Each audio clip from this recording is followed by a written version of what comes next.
Се сеќавате на Pero, нели?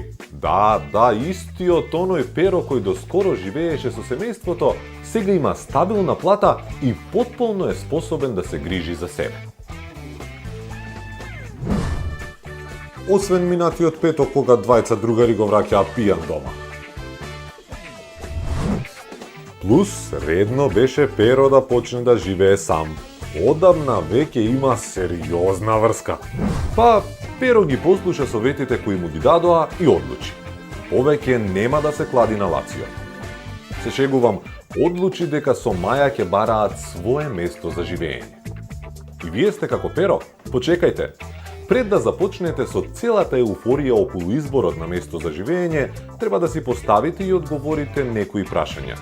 А ние ќе ви помогнеме со истите во следните неколку епизоди од нашето веб шоу.